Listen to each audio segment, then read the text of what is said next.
नमस्कार दोस्तों, स्वागत है आपका आपके अपने YouTube channel science tech genius में। जैसा कि आप स्क्रीन पे देख रहे हैं, स्लीप एपनिया ए कॉमन डिजीज नाउअडेज। वर्तमान समय में स्लीप एपनिया ये बीमारी का नाम है। ये डिजीज पूरे विश्व में और विशेषकर भारत में बहुत तेजी से फैल रही है। पहले ये देखा जाता था कि इस प्रकार की बीमारी केवल जो वृद्ध लोग होते थे, जैसे जैसे बुढ़ापा आता था वैसे वैसे लोग इसके शिकार होते थे 50-60 साल की उम्र के बाद। लेकिन अब देखने में आ रहा है कि भारत का जो नवयुवा है, जो 18 साल 20 साल 30 साल का है, वो इस बीमारी की चपेट में आ रहा है। और ये नींद से जुड़ी हुई एक बीमारी है। और जो नींद होती है वो हमारे दिन प्रतिदिन जो दिनचर्या है उसका अभिन्न हिस्सा है। अगर हम एक दिन खाना न खाएं तो हम चल जाएंगे, एक दिन न सोएं तो चल जाएंगे, लेकिन अगर एक रात हम न सोएं तो अगले दिन हमारा पूरा रूटीन खराब हो जाएगा, हम पूरी तरह से डिस्टर्ब हो जाएंगे, मानसिक दिक्कतें, शारीरिक दिक्कतें होनी तुरंत शुरू हो जाएंगी। ये एक प्रकार का बॉडी को रिलैक्स करने का मैकेनिज्म है। जैसे कोई मशीन होती है जो लगातार चलती रहती है, फिर कहा जाता है कि अब इसे थोड़ी देर के लिए बंद कर दीजिए जिससे ये ठंडी हो जाए। उसी प्रकार मनुष्य का जो शरीर एक मशीन की तरह है, उसको थोड़ी देर के लिए बंद करना होता है जिससे मनुष्य दोबारा उसी ऊर्जा से काम कर सके। मित्रों, इस वीडियो में पहले तो हम इस बीमारी के बारे में बताएंगे, फिर हम इससे बचाव के तरीके, अगर हो जाता है तो इलाज क्यों होता है, इसके सिम्टम्स क्या हैं, ये सब हम डिटेल में बताएंगे। और मित्रों, ये एक ऐसी बीमारी है कि अपने आसपास जब आप इस वीडियो को देख लेंगे तो आपको मालूम चलेगा कि हमारे आसपास बहुत से लोगों को ये बीमारी है, लेकिन हम इस बीमारी को बीमारी ही नहीं मानते हैं, जबकि ये बहुत ही खतरनाक बीमारी है और अंत में हार्ट अटैक तक इससे पड़ जाता है।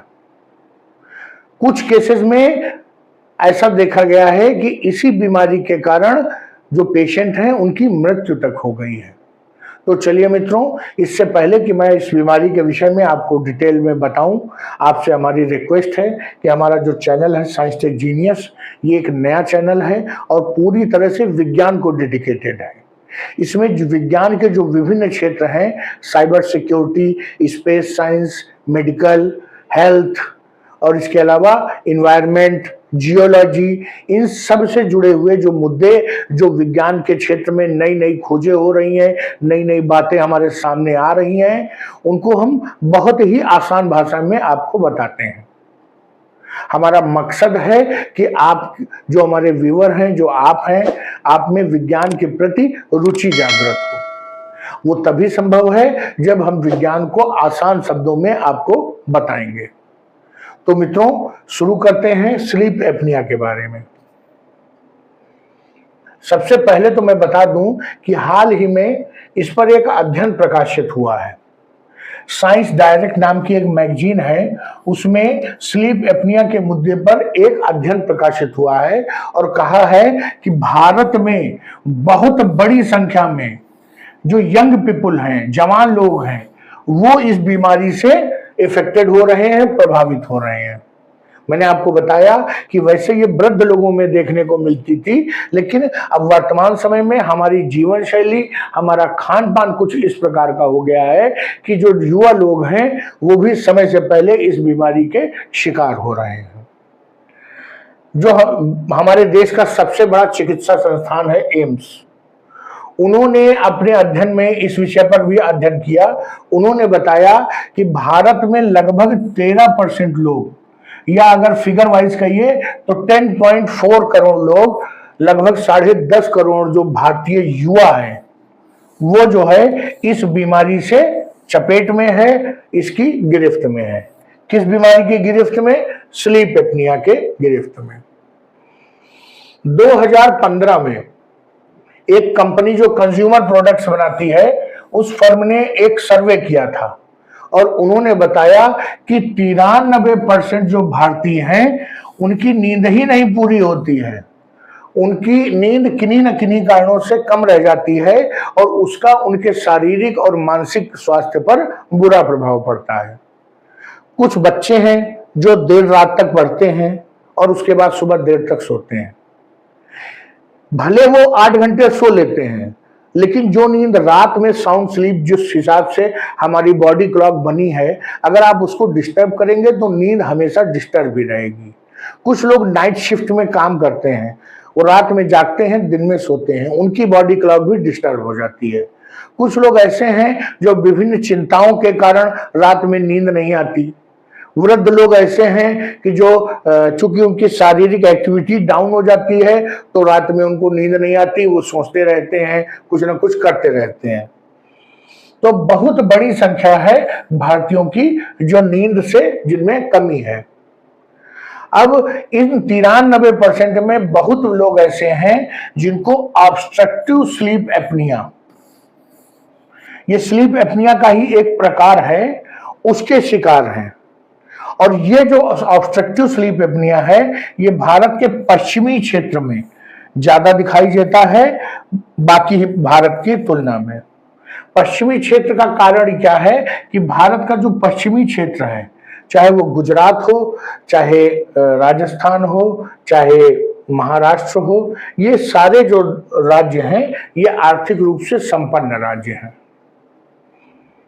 इसीलिए यहां पर यह बीमारी ज्यादा दिखाई देती है। अब मैं आपको बताता हूं कि स्लीप एपनिया होता क्या है, इस बीमारी को समझते हैं।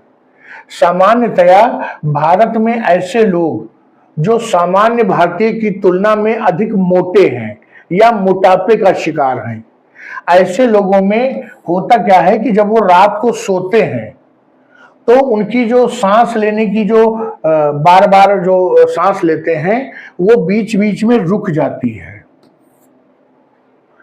ये बहुत ही खतरनाक है, सांस का रुक जाना। और उसके कारण क्या होता है कि उनकी नींद बार बार डिस्टर्ब होती है। अगर सोचिए किसी की सांस एकदम से रुक जाए तो एकदम से वो व्यक्ति हड़बड़ा जाता है।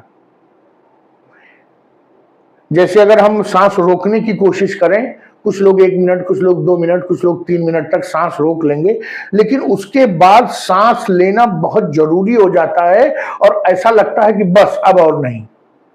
कुछ उसी प्रकार की स्थिति रात में सोते सोते हो जाती है और व्यक्ति हड़बड़ा कर जाग जाता है।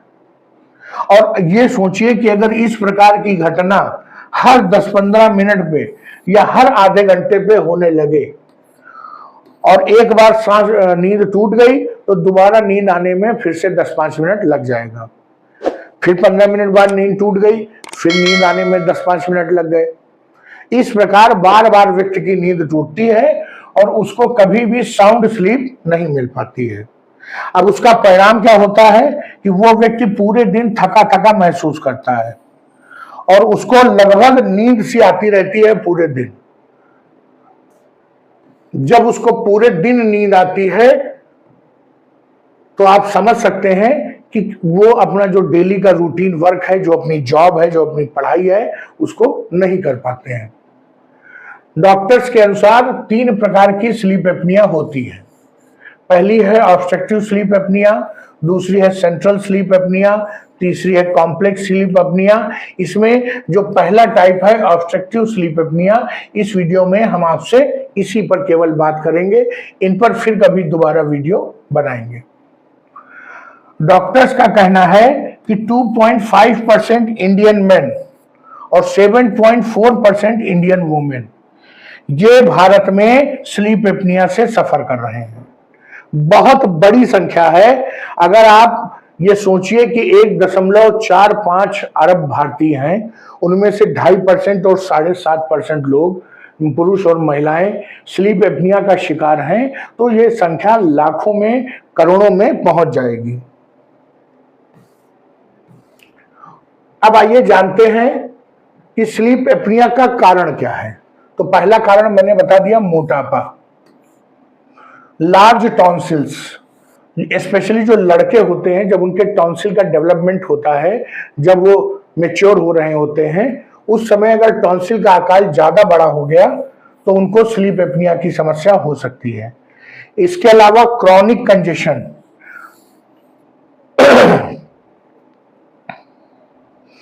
अगर आपके नेसल पैसेज में कोई कंजेशन है, कुछ भराव है, तो आपको स्लीप एपनिया हो जाएगी। अगर साइनस इन्फेक्शन है तो आपको स्लीप एपनिया हो जाएगी। हार्मोनल डिसऑर्डर है, वो भी स्लीप एपनिया का कारण बनता है।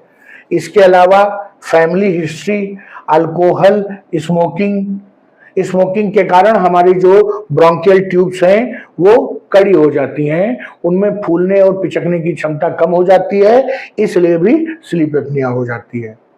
जो इसमें सबसे पहला कारण था मोटापा, इसको हम एक्सप्लेन करते हैं क्योंकि यही सबसे प्रमुख कारण उभर कर आ रहा है। जब हमारे शरीर में मोटापा आता है, हमारे शरीर का वजन बढ़ता है, तो जैसे जैसे शरीर बाहर की ओर बढ़ता है वैसे ही जो शरीर के अंदर के हिस्से हैं उनमें भी फैट डिपॉजिट होता है और हमारे जो स्पेस है, जो कैविटी है शरीर के अंदर, वो भी अंदर की ओर उसकी वो कम हो जाती है।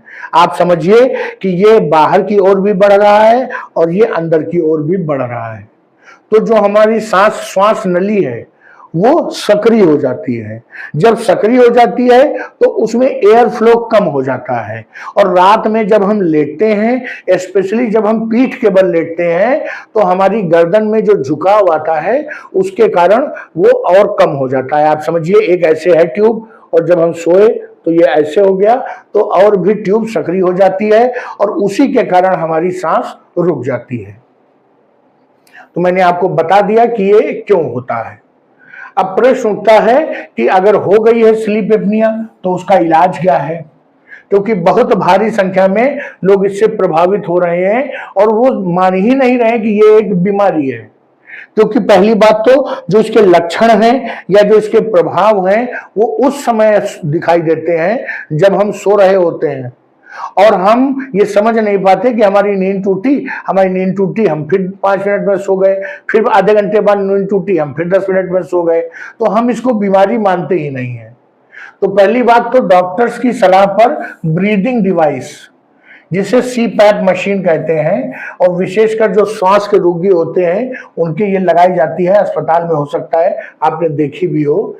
ये लगातार कॉन्टिन्यूअस एयर फ्लो को मेंटेन करती है और सांस नहीं रुकती है तो नींद नहीं टूटती है। डॉक्टर्स का कहना है कि ऐसे लोग जो लोग सीधे लेटते हैं उनमें स्लीप एपनिया के लक्षण और प्रभाव ज्यादा होते हैं।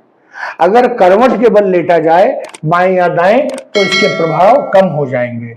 इसके अलावा अगर वेट को मैनेज किया जाए, रेगुलर नियमित एक्सरसाइज किया जाए तो भी इसका कुछ न कुछ इसमें फायदा मिलता है।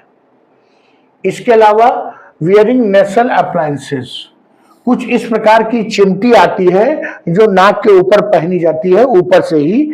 उसको खिलाड़ी लोग जो रनर्स हैं या ऐसे खेल जो जिनमें लगातार दौड़ना पड़ता है और अधिक सांस की जरूरत होती है, वो खिलाड़ी भी इसका उपयोग करते हैं और डॉक्टर्स इसको स्लीप एपनिया के ट्रीटमेंट में भी इस्तेमाल करते हैं।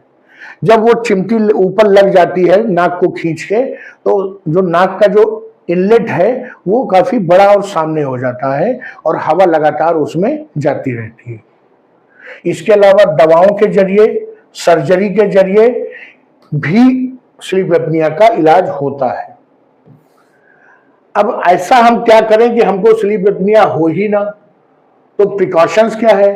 तो पहला है कि जैसे खर्राटे आने शुरू हों, नॉर्मली हमको खर्राटे बहुत से लोगों को आते हैं, बहुत से लोगों को नहीं आते हैं।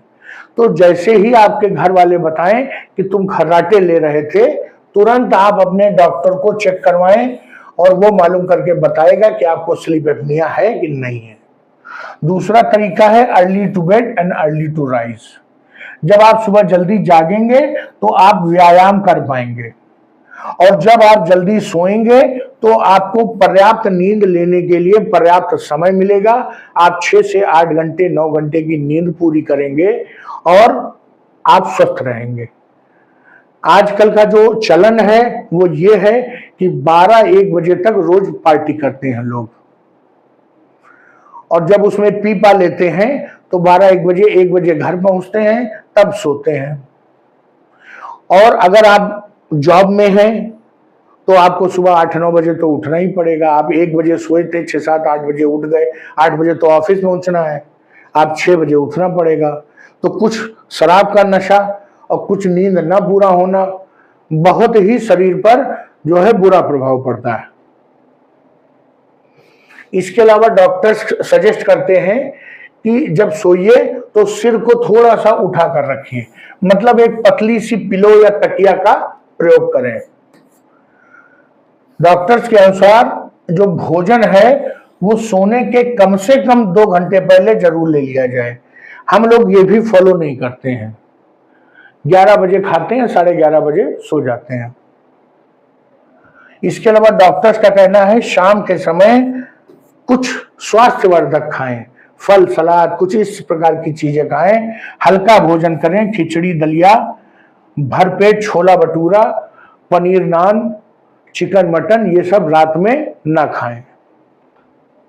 इसके अलावा अगर आपको ये महसूस होता है कि रात में आपको सांस नहीं आ रही है, आप बेचैन हैं, कुछ तकलीफ हो रही है, तो तुरंत अपना ऑक्सीजन लेवल चेक करें, घर पर ऑक्सीमीटर रखें।